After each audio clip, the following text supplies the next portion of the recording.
दोस्तों, क्या आपने कभी सोचा है कि दीवारों के भी कान होते हैं? लेकिन एमिटीविल के इस घर की दीवारों के पास सिर्फ कान नहीं, उनके पास एक प्यास थी, खून की प्यास। 1974 की वो रात, जब एक ही झटके में एक हंसता खेलता परिवार मौत की नींद सुला दिया गया।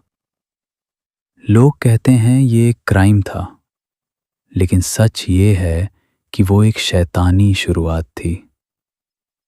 नवंबर 13, 1974, रात के 3:15। पूरा शहर खामोश था, सिवाय 112 ओशन एवेन्यू के। रोनाल्ड पटच डीफेओ जूनियर अपनी 35 कैलिबर राइफल लेकर अपने माँ बाप के कमरे में दाखिल होता है। ध्यान, ध्यान, 2 गोलियां, और उनका सांस लेना बंद। लेकिन वो रुका नहीं। वो अपने चारों भाई बहनों के कमरे में गया। सबसे छोटा भाई सिर्फ 9 साल का था।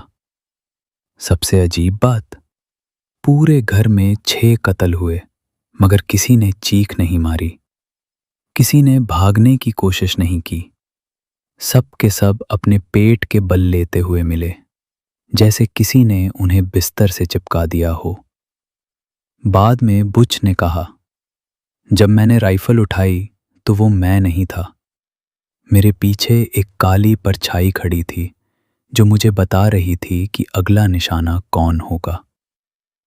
13 महीने बाद लत्स परिवार इस घर में आया। उन्हें लगा उनका सपना सच हो गया, पर वो सपना जल्द ही एक जीता जगता नाइटमेयर बन गया। पहले दिन से ही घर में मक्खियों का झुंड मंडराने लगा, जबकि बाहर ठंड थी।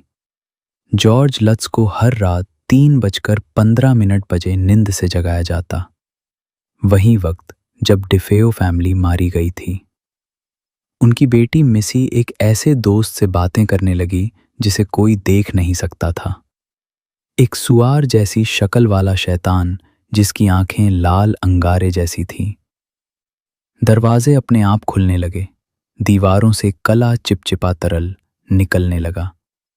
और जब उन्होंने एक पादरी को घर शुद्ध करने बुलाया, तो हवा में एक गरजती हुई आवाज गूंजी, गेट आउट। आज भी लोग पूछते हैं, क्या वो भूत सच्चा था या सिर्फ एक कहानी? कुछ लोग कहते हैं कि लत्स परिवार कर्जे में था, इसलिए उन्होंने ये नाटक किया।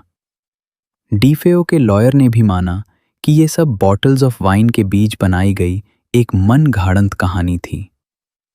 लेकिन एक सवाल आज भी सबको डराता है, अगर भूत नहीं था तो उस रात बिना किसी शोर के, बिना किसी निशान के 6 लोग कैसे मारे गए? क्या वो राइफल बुट्टच चला रहा था या वो काली परछाई? 112 ओशन एवेन्यू आज भी खड़ा है। उसका चेहरा बदल गया है, उसका पता बदल गया है, मगर उसकी दीवारों में दफन वो चीखें आज भी वही हैं। असली हॉरर भूत नहीं, बल्कि वो 6 कत्ल थे जो उस रात वहां हुए। उस दिन के बाद से आज तक उस घर में जो भी रहा, उन्हें कोई भूत नहीं दिखा, मगर आज भी लोग वहां से गुजारते वक्त अपनी खिड़कियां बंद कर लेते हैं। तो दोस्तों, क्या आप उस घर में एक रात गुजरने की हिम्मत करेंगे? या फिर आपको लगता है कि असली भूत हमारे दिमाग के अंदर होता है? क्या वो भूत सच्चा था या सिर्फ पैसों का ललच? कमेंट में बताएं। और अगर ऐसी ही ट्रू हॉरर स्टोरी सुननी है तो स्टोरी अड्डा फाइल्स को सब्सक्राइब जरूर करें। अगली बार मिलेंगे एक नई डार्क फाइल के साथ।